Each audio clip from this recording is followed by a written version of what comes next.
उड़ीसा लंबे समय तक अधिकार में एक छत्र राज्य था, जहां कोई काम नहीं था, सिर्फ चुनाव कैसे जीतना है इसकी परिपाटी और इसकी रणनीति बनाई जाती थी।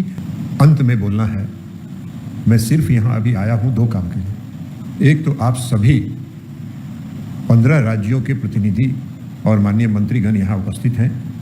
इस समिट में हम उनका हार्दिक स्वागत और अभिनंदन करते हैं और इसके लिए हम आए हैं। और दूसरा, विशेष तौर पर हम उड़ीसा के माननीय मुख्यमंत्री जी का धन्यवाद करने के लिए आए हैं कि यहाँ उन्होंने जो हम सभी प्रतिनिधियों को जो विभिन्न राज्यों से आए हैं, उनको जो उन्होंने आतिथ्य दिया, उनका जो उन्होंने सम्मान किया। कल रात में स्वयं 2 घंटे 2.5 घंटे बैठकर उन्होंने सभी प्रतिनिधियों के साथ भोजन किया, भोजन पर सबको आमंत्रित किया। और आज इस सम्मेलन में 10:30 बजे से यहाँ उपस्थित होकर हम सबों का मनोबल बढ़ाने का काम उन्होंने किया है। हम उसके लिए उनको विशेष तौर पर धन्यवाद देने के लिए आए हैं और उनसे आग्रह करने के लिए आए हैं कि अगली बार उड़ीसा की अन्य जो भी समस्या हो, चाहे वो पशुपालन से संबंधित हो या मत्स्य पालन से संबंधित हो, आप जब भी कहेंगे हम लोग यहाँ उपस्थित रहेंगे।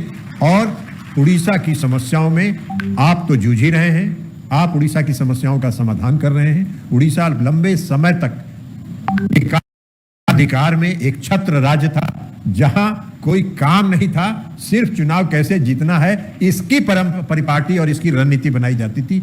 उस राज्य को आप विकसित करने में अपना संपूर्ण समय लगा रहे हैं। उसमें हम लोग आकर उड़ीसा में अगर आपका योगदान करेंगे तो हम सब भी उड़ीसा के विकास में अपने आप को भागीदार मानेंगे। यह आश्वासन आपको देने के लिए हम लोग आए हैं कि जब भी आप याद करेंगे हम लोग यहाँ आएंगे, और जब आप याद करेंगे तो जगन्नाथ पुरी का दर्शन भी कराएंगे, हम सब दर्शन करेंगे और उड़ीसा के विकास में आपका योगदान करेंगे। तो उनका हम विशेष तौर पर अभिनंदन और उनका धन्यवाद करने के लिए यहाँ आए हैं। बाकी विस्तार से हम शाम में जो सबों के बाद भाषण के बाद जो कुछ निष्कर्ष निकलेगा उस पर हम चर्चा करेंगे। बहुत बहुत धन्यवाद।